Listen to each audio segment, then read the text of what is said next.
Good evening and welcome to Leadership Conversation. We are here and we come together once a month to discuss different topics that would be helpful for leaders as well as those who are supporting leaders because there's two aspects to it, right? Leadership has what I do as a leader, but also the impact of what I'm doing to the individuals. And tonight, my friend David and I are here together. We wish Edwina well as she's continuing to work on her doctorate. She's close to the completion of her dissertation, so we didn't want to take her away from that. And then our friend Delpha is actually traveling for business on her way or coming back from California. So we do miss them, but David and I said we will hold it up and keep standing the gap and keep the conversations going, especially as people are nearing the end of the year. You might have done some planning mid-year, but now you're really looking at what you've been planning for 2022 as leaders, and you're really putting that big red bow on it and really going through and refining that plan. And so we wanted to share more around the whole balancing commitment and what does that really mean, and what does it mean to you, what does it mean to me, you as the people who are helping me with the vision, what does it mean to me as a leader, what does it mean to we as a team, and what does it mean to our objectives, balancing commitment. It can be very tricky, it can be a very delicate and sensitive exercise, especially when you're balancing the balance sheet along and stakeholders, you're balancing investors, but you're also balancing your internal and external people. So tonight, again, our conversation is around balancing commitment. What does that look like to any organization, and especially when you're leaders and contributors? I do want to share with you that I am the premise for this idea. I've been doing some posts around commitment and what that means, but in my book, No Boss is Allowed, Lead to Serve and Transform, which you can obtain on my website at thediplomatchronicles.com, I talk about 11 steps or 11 positions, I call them in the book, that leaders should take when they're leading to serve and transform not only the organization, but the people who are coming alongside them to build out that vision. And so this topic of commitment is resonating through each of those positions, like individuals matter, aspire to inspire, and so forth. So, with that, David and I are going to tackle some questions that we came up with. If you are watching, and thank you for watching for those who are, please share, and please add your comments. If you've signed up to be able to. If I don't see your comments here, I will certainly respond to them as we go along. So I want to say good evening to David, allow him to introduce himself to you again and get his opening comments. I guess taking myself off mute would be helpful. So thank you, Yvette. So David Gallagher. So my business is Leadership by Design, and I've enjoyed the last. What's it been now? I think it's been 12 months that we've been doing these things, and I've enjoyed them. I've heard that people who have either joined us as part of the conversation have enjoyed it, as well as people who have watched. So that's helpful, and hopefully we're getting at people's interests and needs. And if there's a way for folks to give us some feedback about what's some of the next topics that you might be interested in that you'd like us to tackle and address, that would be great. I so What else was I going to say? Oh, the one other thing was, as always, and you were probably going to say this, Yvette, but the comments that we make about any of these topics are not based upon any kind of experience in one particular Mm-hmm. organization, uh, because any organization is made up of people, which is a social system. So you can see the same behaviors in a huge company, a tiny company, a family business, a for-profit business, a nonprofit, a community organization, a religious organization, etc. And I've seen examples of everything all the topics we've talked about. I've seen Exactly. examples of some of the comments that we've made. I've seen it in all aspects of life. So we're not here representing any particular business or company or type of organization. So Yes, thank you for saying that. That's really important. And along the lines of David, what he mentioned, um, he mentioned about if there's other topics that you'd like us to talk about, but we also were just talking about, is there a different type of format or way that you would like us to present it?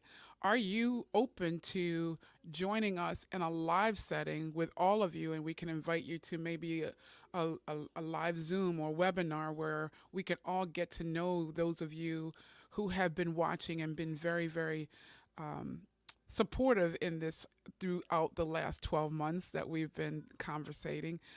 Maybe you want to be on, you'd like to jump on a night and we can all share in and talk about some of the leadership challenges that we see. We are really, like everyone else, as I opened up, said, we are looking to see how we can refine and we can refresh and we can see what is going to be helpful for you. So, tonight's topic again is balancing commitment.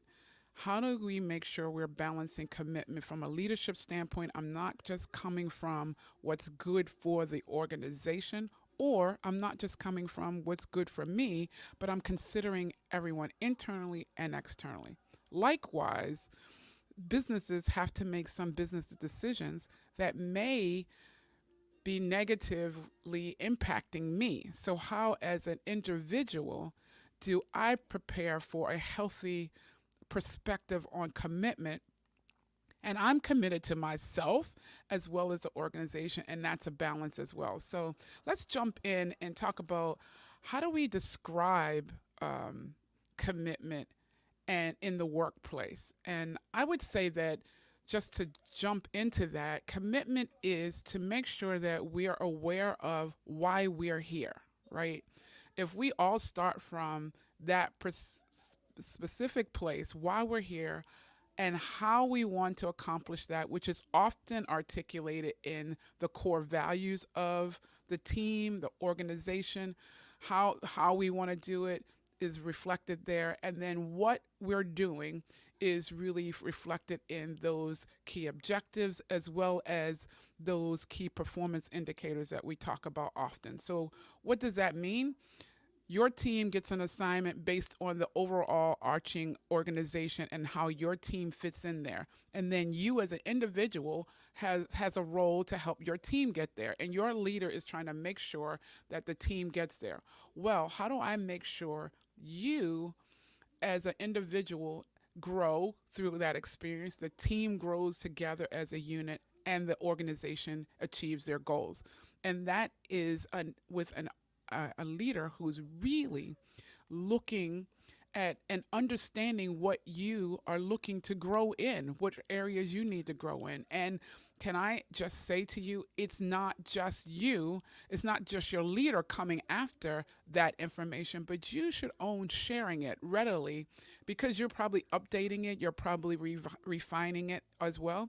Share it with your leader. This is where I'd like to grow. This is why. This is where I'm headed with my own goals, so that together you guys can find assignments that really fit where you want to go, and it can be fit with a glove as to where the team has to go and fitting into the organization. So, David, how would you answer that question? You're on mute. yeah, I knew that. Uh, my dog was my dog was barking, so I quickly put it on mute. And anyway. That's okay. Uh, and the question again is, how would you define commitment? And that's interesting. And at first, I started to think about that question as I was listening to you, thinking, well, I know what commitment is, but doesn't everybody? Well, no, because that would be dismissing the importance of the diversity of thought and the diversity of perspectives. Um, I know many times we think about diversity in a few ways, but diversity actually as a topic is a huge topic. So Mm, diversity of thought and perspective is tremendous. So what you define as commitment might be different than how I could define commitment, might be different than how the company or organization defines commitment. So how do you get at that? We need to talk to each other. And I want to understand how what you define as commitment, and likewise what I define as commitment. Uh, Ideally, I think in most cases, if you're going to talk high level, it's how well do my values Hmm. blend with the mission of the place, the mission of the organization, the values of the organization? Do they blend as well as complement the purpose of the organization? Um, because the more they do, the more committed I'm going to be to the mission, the more engaged I'm going to be as an employee, the more engaged I'm going to be as a leader, and the the more supportive environment that you can have, where not I'm not looking out for myself. Let's talk about what the greater good is when it comes to our organization, whatever our organization's purpose is, whether it's a religious organization, community involvement, large, small company. Uh, what's the mission of the place, and how do we define success? And how are we going to support each other? So I'm not in it for me. We've all been around some people that seem to be in it for themselves. Ideally, you want to look above that and say, this is the goal. This is where we're all heading. Let's be in it for that, which means we need to help each other out, support each other. And you even mentioned about, talking to the people on your team about their development desires. What are their goals? Where do they want to head? What do they want to see as success in their career? And the more we have those conversations and understand each other, the more we can help each other. And I, I know for me, whether it was a sports team, whether it was coaching a team, whether it was working in an organization, the most enjoyable groups that I've ever worked in were ones where we all worked together. We all checked our egos at the door, and we all worked towards the same kind of goal that was above us. So, Yeah, yeah, that's excellent. And to your point, I have a friend who, her assignment in this organization was one thing, but as a because of various course of life happening, she stepped away. She had to step away from those assignments, and she's now contemplating coming back and doing and getting involved again. But she doesn't want to get involved where she was. And sometimes people are used to you playing a certain role, and they expect you to always play that role. And people might want to switch up and figure out how I'm still invested in the organization, but how do I want to be committed to me, which is growing, and that doesn't mean stepping back into the same place where you expected me to be. I want to grow and I want to do something different. And so, do we have the flexibility and the tolerance and the support for people? That's that whole piece in the book about aspiring to inspire. I can't aspire to inspire anyone if I don't know where they want to go. I don't know where their strengths are. I don't know where they can get in a situation where they can be stretched and find out, wow, I had no idea that that's what I could do, or that I had those capabilities. So we have to do those things.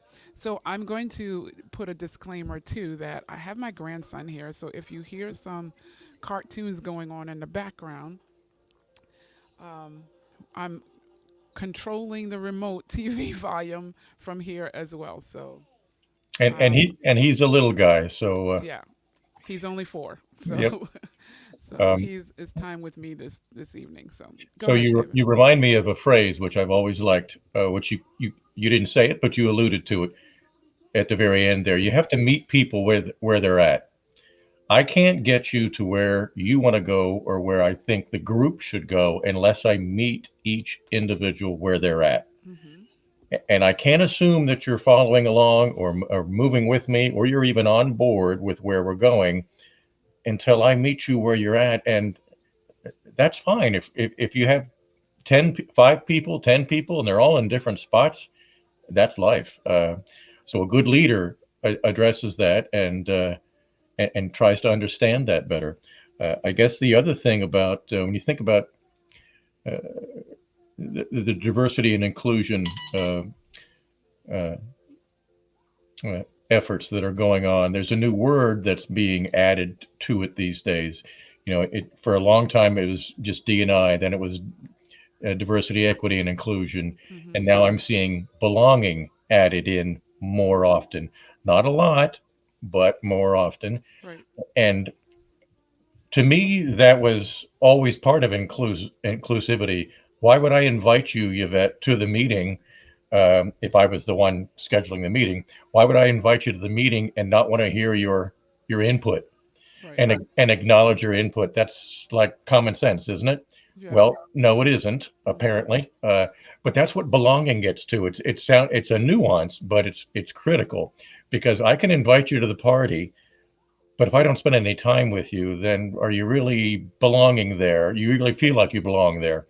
So the more you feel like you belong, the more you feel like you can challenge my ideas, you can speak up in a meeting, and I and everyone else acknowledges, oh, okay, well, I hear you. That's a good point, and maybe we want to add on to that even. So I've heard you. If we go out to a happy hour, I don't only invite you, but I spend time with you Right. there. You know, so you feel belonged. So you feel like you belong. If you belong and you feel that, well, that I shouldn't say it that way. If you feel like you belong, because that's really the key, Mm-hmm. you're going to be committed, which is where we started with this conversation. You're going to be more committed to the organization's goals. Yeah. And belonging to it really, as you've stressed, is more, far more than just inviting me to the meeting, right? Yeah. I Yeah. have to feel like I'm one of the group. I'm an equal in that room. Mhm. And that's not to say that we're trying to say that I'm equal to the director if I'm not a director, or I'm equal to the vice president if I'm not there. But when we get in that room and we're talking about that subject matter, then those titles go away, and I know that I belong in this conversation. And if I were not there, there would be a void. Or if I were not there, you are missing some information that you would not have otherwise. So that's really what people want to. Belonging means that you really look for me, you miss me when I'm not there. It's a part of, there's a real connection there, and that's what people are doing. So let's flip to another question we had, and we want to make sure we discuss, because I think we talked about, is this a universal interpretation of commitment? And I think you addressed that already, David. But um, in what ways can a leader let their team know that they're committed to each person's success? I think we started touching on it when we talked about the belonging piece, but then there's how do I make sure that my leader is committed to my success, and and in addition to not taking my skill set, my talents, and having them contribute to their end and the means that they want, but that you're really committed to me. And so I think, from my perspective, a way to do that, we've kind of touched on that as well, is communication, communication, communication, right? But there's also planning and strategizing with each person. It's like, what makes you not only successful here, but ultimately successful in your next step.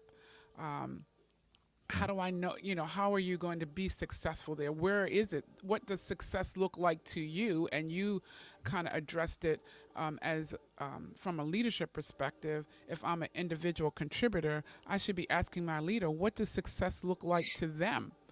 So that I know if that's a good fit or not. And constantly talking about, how do we get there? How is the work that we're doing right now contributing to my success, and how is the work that we're doing right now, and how are you looking out for me, right, throughout the organization? That's where commitment is.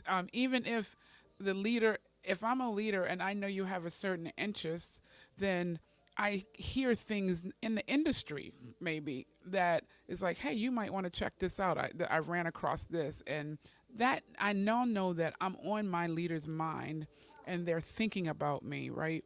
So if they hear about a piece of organization or a piece of information or a new movement that would be aligning with what I want to do, then they would share that information with me. Um, so, or they might run across something from a YouTube channel or, some of their research. I think those kind of things translate to me that somebody's committed to me because they're looking out and I come across their mind when they're doing those other things. How about you, David? Yes. So I don't use this phrase often, but you made me think about it, and that is actions speak louder than words. So I've been around people that will say that, "Oh yeah, I have your back," um, and when I say that, by the way, thank you to all the veterans out there who've served our country, past, present, and future. Um, so I have your back. There's nothing like working in a team or for a leader, or equal team members where you know that we all have each other's back. I've been in those environments. I've also been in other environments where that was not the case. Uh, I've heard words said to from a leader to an employee where it says, "Oh yeah, I'm here to help you and support you," but the actions never demonstrated that. So actions have to be taken very seriously, and because that gets back to, okay, you said this, but I don't feel it, which means I don't belong here. Then it's a it's a cycle. But if I don't feel it and I'm not seeing it, I start to lose trust. I lose trust. I start to lose trust in the entire mission, etc.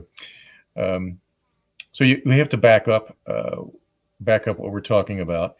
And the more we do that, the more we're going to pull each other in and help each other, support each other, and you'll get commitment.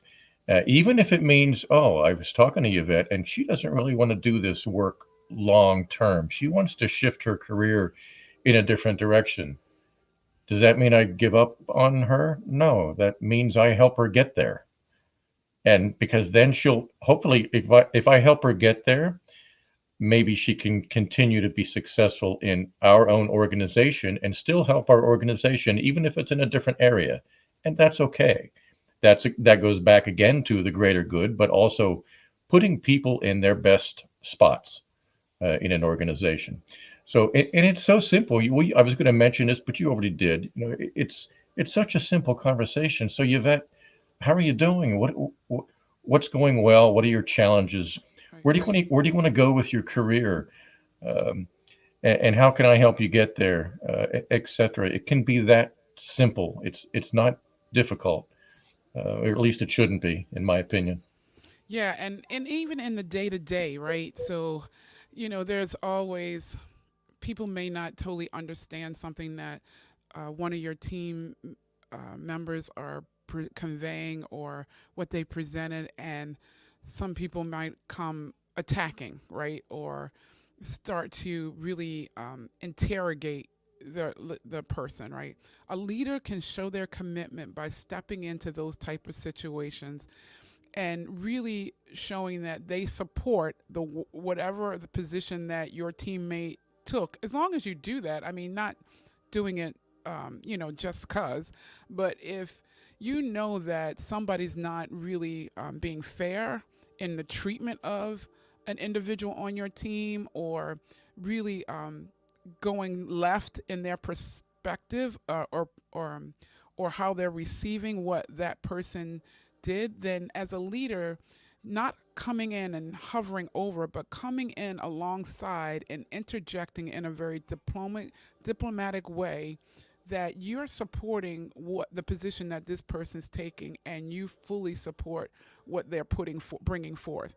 That can show that it's commitment, because there's sometimes that people are putting things out there. You all as a team work together to get to this point, and then a leader, something might have changed in that other person, or something might have changed in the other team that you're sharing this information with, and the information didn't get to you, and now all of a sudden it's as if you guys did something wrong, or you didn't adhere to what was really the requirements. When a leader steps in and says, "Okay, this might not be where you wanted to take it or where we needed to go, but this is how we got here," explain it, and then help that group or that person work through how to move forward from there. Because a person can feel really like they're out there all alone in those scenarios, and there's nothing more empowering to know that my leader is standing by me, not necessarily having to stand up for me, but standing by me. Because if we go too far with the standing by, then it could look like I'm coming over as super mom or super dad to rescue. Because you want to leave people still with that their dignity, that they can handle themselves and things like that. But Mhm. when you need to step in, then that shows the person that, hey, they have my, as David was saying, they really do have my back. And to me, that's how that shows up in a day to day, whether it's in a meeting and it's a face to face meeting, a verbal, whether it's an email, whether it's a conversation, text, or anything that's going on. When you can come in and support the team or your teammate by that, as well as it goes reverse. And I've had this happen too. The team comes in and supports the leader, right? So the leader looks like, and we as leaders can feel like, oh, I got to fall on the sword for the team. I've got to take the hit for the team. But the team comes alongside and provides additional information that they can provide that supports the position that the leader is bringing forth. When the two of you work together like that, then everybody knows they're committed to one another. So, good points, Yvette. The other thing I would add is that this is all stages of a person's career. So, I, I think people tend to be good about some of these things when you're teaching somebody very new in their career, whatever that career is. It doesn't matter. Uh, but then when you're been doing it for whatever 10, 20, 30 years, I've seen some leaders say, well, okay, well, I shouldn't have to develop them anymore. I shouldn't have to support them anymore. They're a grown adult now, right? Whatever that means. Uh, I've heard that phrase, um, and I don't need to have their back because they've been doing this a long time. I shouldn't have to show them the ropes anymore. Uh, and I've seen that uh, come out very negatively sometimes when they say, "Well, yeah, but you're asking for something very different than what all the previous leaders used to ask for," and that's fine. But you need to educate us then on what that is and what that looks like, and if you have special needs, because some leaders are just like we all put our pants on one leg at a time, so we're all the same. Some people want to have a heads up on everything, and they want tons of detail. Other ones, it's just like, hey, if this is going to catch me and blindside me, well then tell me before that happens. And I don't need a dissertation. I don't need tons of detail. Just give me a heads up, high level. Keep it quick. Keep it short, concise, and we're good.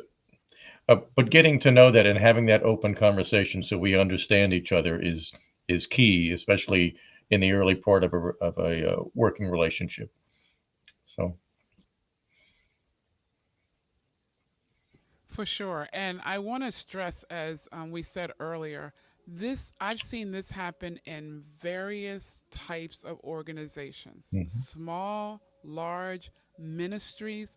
I Yeah. just saw it not just last week in a ministry where a team was supporting each other and supporting that leader, and so that the rest of those who were in the room could really understand the perspective from which we were all coming from, that group was coming from. It can be in a community organization. It doesn't matter. We've said that over and over again in these conversations. Leadership is leadership, and all the topics that we've talked about over the last year, have impact in all types of organizations. And the better that you understand that, the more we've given you a lot to be able to use as you um, exercise your leadership, and if you're that individual contributor in an organization, how you can help everybody move forward. So let's jump to. Um, so we had some different questions we wanted to address, but I think we're covering many of them. So let's just address. Sometimes there are situations where a decision has come down. So how does a leader help their upline become more balanced in their decisions? So, upline meaning I'm a leader and then my leader and then my leader's leader. They have decisions that they are wrestling with, or positions that they're trying to take, or different avenues that they're trying to move into. How do I make sure that, how do I influence those decisions so that they're very, very balanced? David, I'll let you take the first response there. Okay, and I was going to ask you what you meant by upline. I was assuming that's what you meant, but so thank you for the clarification.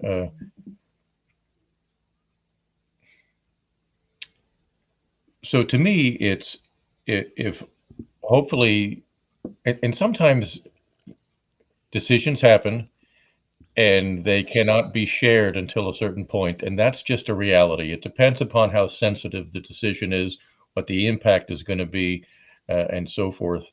Because then timing makes a huge difference as to when you can share that. And it's not, if a leader is good, it has nothing to do with, oh, I'm keeping this to myself. It has nothing to do with that. It's when is the right time to share it. Because if you had a plan that you were going to implement, but you knew for whatever reason you couldn't implement it for 6 months, 2 years, well, then why should I be sharing it now? Because, now I don't have the plan mapped out yet. I have a concept. And if I share that concept now, Yvette and everybody else is going to be nervous, wondering, what does that mean? What's going to happen? Am I going to lose my job? Is my job going to change? And we all know that if you talk about the stress curve, the highest stress level is the fear of the unknown and what's going to happen.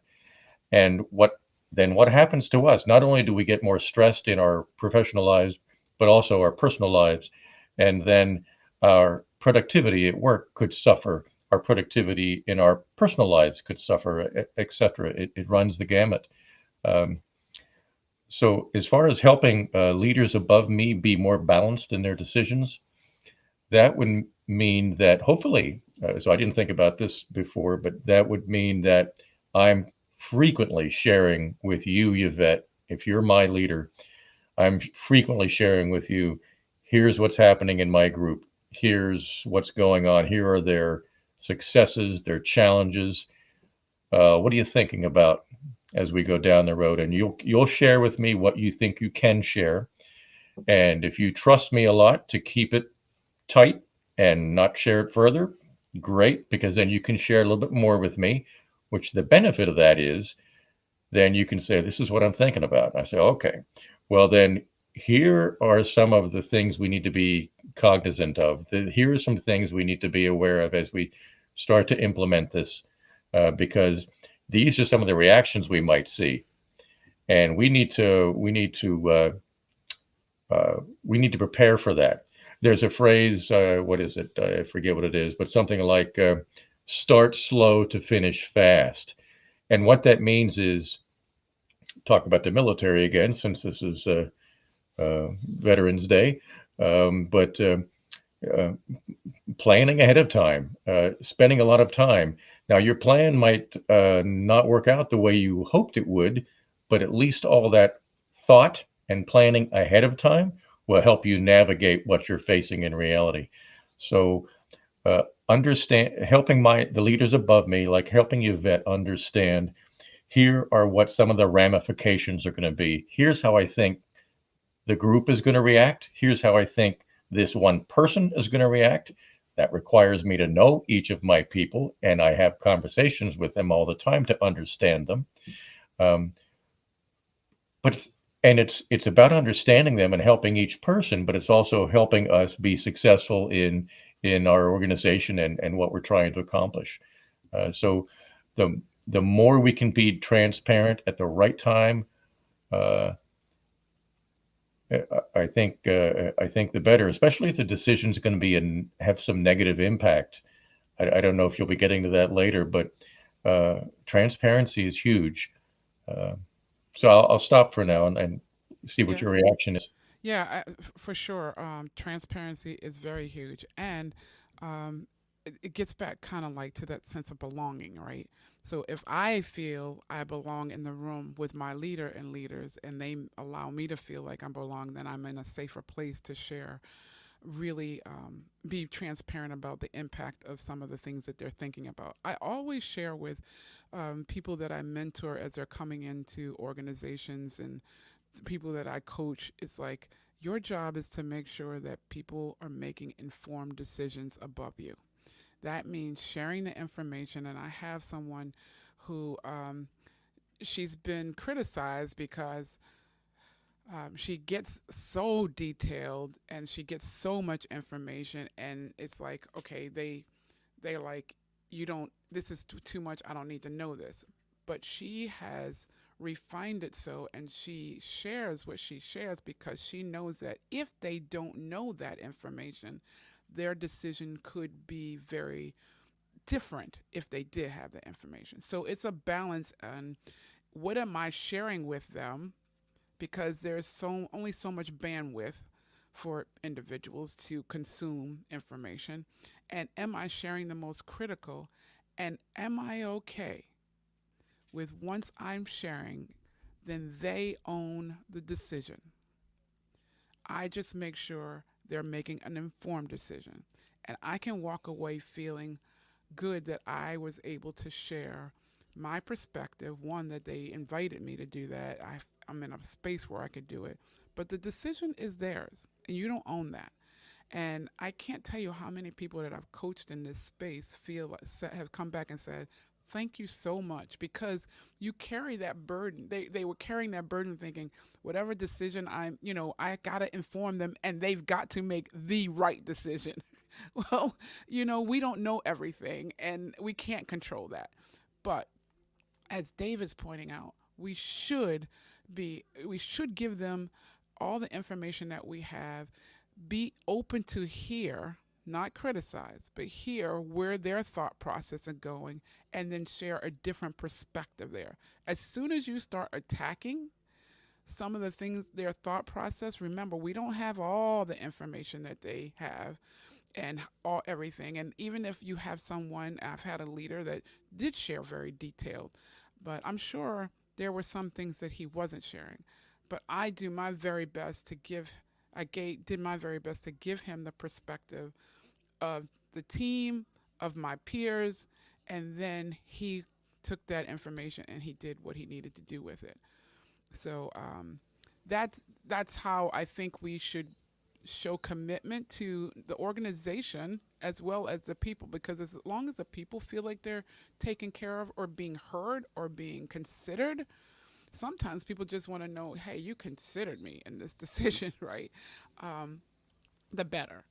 um, on the flip side, and you led to the you mentioned this, David, was, well, there are negative decisions that have to be made. There are business decisions that could negatively impact me. Um, how do I make sure I'm ready for those kind of things and not blindsided? So here's your first point of awareness. There are negative decisions, and some of them may negatively impact you. Or let me say this, there are hard decisions. And they're hard because someone with their heart for the business and the people will not be very comfortable. They don't, I know it seems like they run, but they don't run towards making these type of decisions just carelessly. There are leaders that know that this is not going to feel good. This is not going to be good for everything and everybody. It could be people have worked on an effort for a long time, and all of a sudden you got to say it stopped.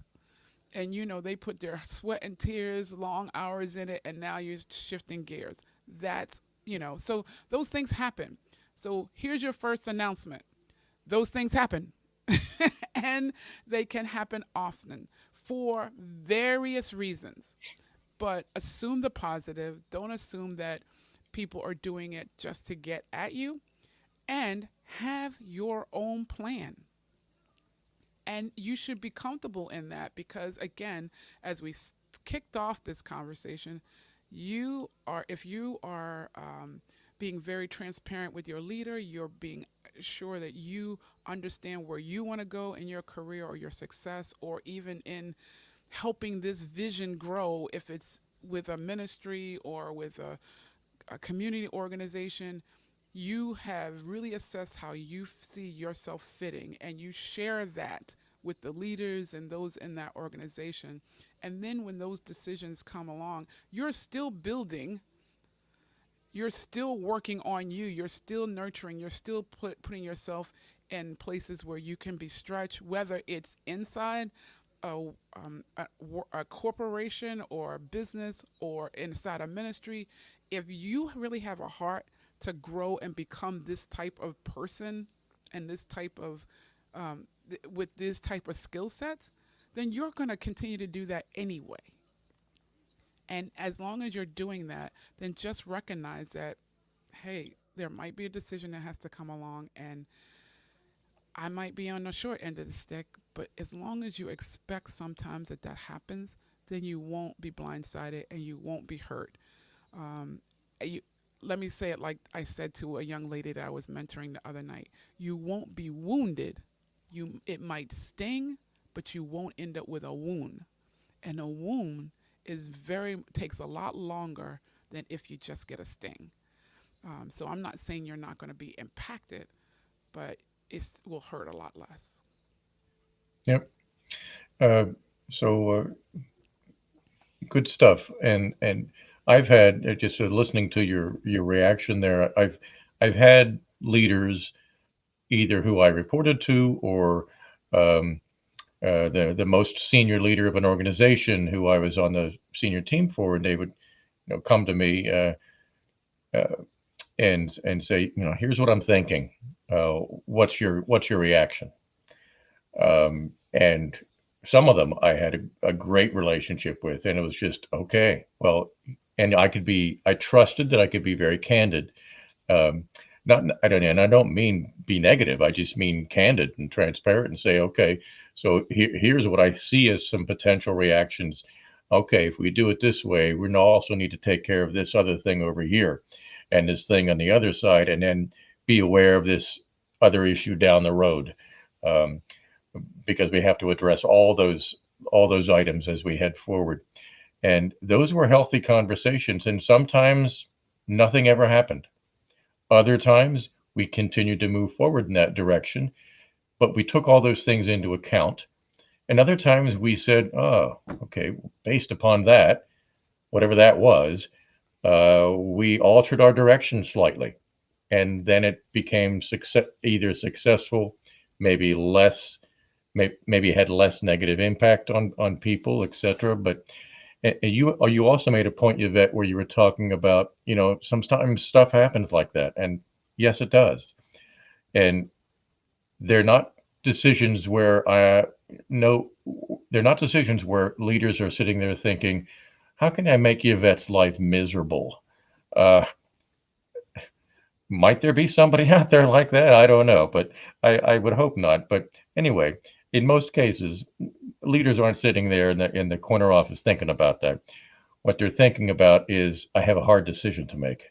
This is going to be difficult, and because I know making this decision is the right thing for the business, it's the best thing. It's a healthy thing, but it might have some negative impact on some individuals. Now, how do we minimize that? And now, if that kind of thing happens, now, there's no measurement for this, but everyone's tolerance, I would advise looking at your tolerance level. If that happens once in a while, that's business. If it feels like it's happening a lot, whatever a lot means to you, then either it's not a good culture, not well run, or maybe that's just not the place for you. So, and just so you know, you're on mute there. Um, but that's something you need to think about, and that's one thing actually too that I've told people during. Well, I won't say that answer, but during certain changes that we might have been doing in a certain organization of any kind, and if they didn't like it, it's like, okay, well, we all have choices. You can either find a way to get on board with it, and Right. that's great, and I'll help you get there. Mm-hmm. But if that's not something that you can get wrap your head around, that's okay too. uh, we're not all, if our culture is shifting to a spot where you're not going to be happy and you're not going to be engaged and you can't get behind the mission, I got it, I get it. But then don't stay here because you're going to end up being negative and it's going to show up somehow. Mm-hmm. For So, sure. For sure. So I think that rounds out what we wanted to talk about balancing commitment. We could drain this and talk about it, very specific scenarios. We won't do that tonight. We want to again invite you to share with us any feedback that you have, whether you're watching it now or on the replay. Um, we would love to see if there's a need or a way we can serve you as an overall community. Thank you so much for supporting us over the last 12 months. Um, we probably will take a break for the holidays, but and as we plan what 2022 looks like for us, let us know what you would like it to look like, how we can serve you, and we will be happy to consider those things and bring them back to the public. So again, I don't know, David, what's going on for you? Do you have anything coming up that you want to share with folks? I guess not in the month of December and not in January so far. So no. But um, one other thing I would say is if I'm an individual contributor, I'm an employee,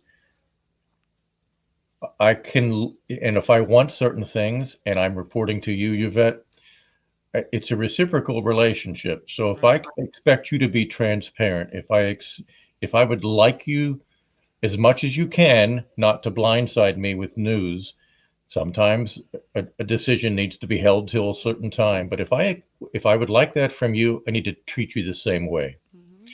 So therefore, I need to feed you the information as frequently as you would like it, as well as how you want it. Tons of detail, just high level, uh, just at certain times. Um, and so the less you feel blindsided by me and anything I'm involved in, the more you're going to feel like, okay, well, David's great with me. He's not going to blindside me. He keeps me up to speed and everything I need to know. Then I'm going to naturally want to do the same by him. Um, so it goes both ways. So we all need to do our part in that. But I Yeah, think this, and yeah. go ahead. No, I was just going to say, I think this was a good conversation and probably a conversation that's not. I don't know that I've seen a conversation like this before. Not that I go searching for them on the web, but I don't think I've seen a conversation like this before. So I think this was an unusual topic, a good one, but a less common one. I'll say it that way.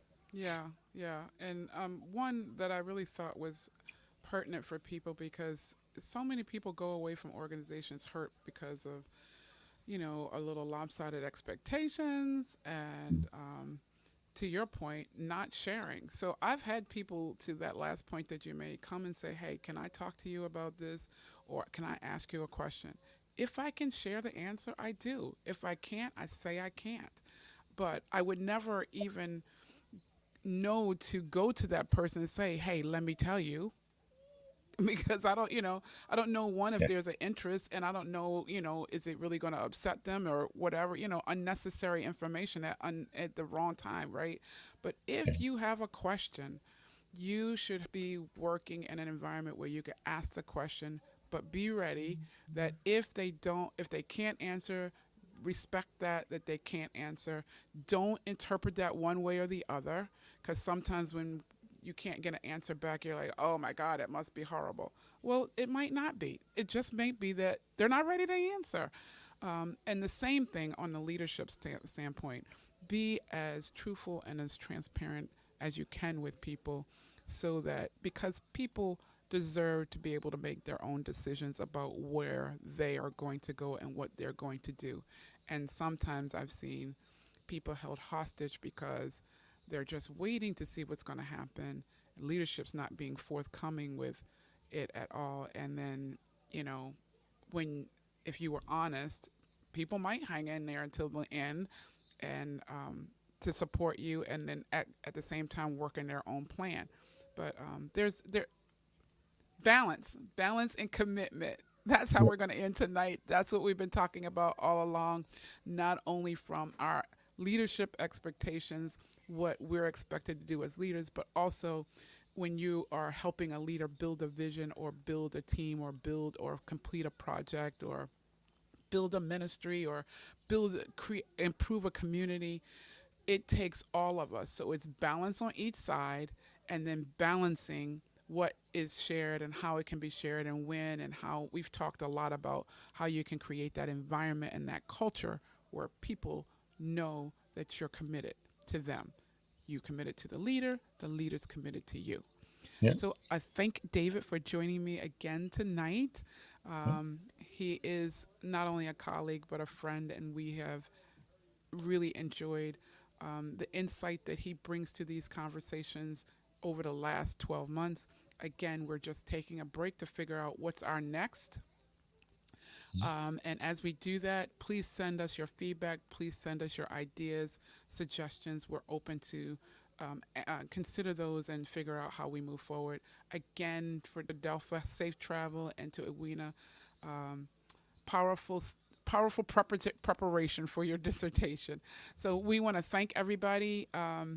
Again, you can get that book on my website, the No Bosses Allowed, Lead to Serve and Transform, as well as there's a course that goes along with that book that you can get at my website. It's an online course. You can take your time. It's videos. I'm actually coaching you through the subject matter, and it really can be helpful for you. So again, happy holidays, happy Thanksgiving, Christmas, all those other holidays there, Hanukkah, Kwanzaa, everything that's there, and happy New Year. And we will see what 2022 brings for us. Thank you so much, David. You've been a great partner. You take care, my friend. Alrighty. Good night, everyone. Bye bye.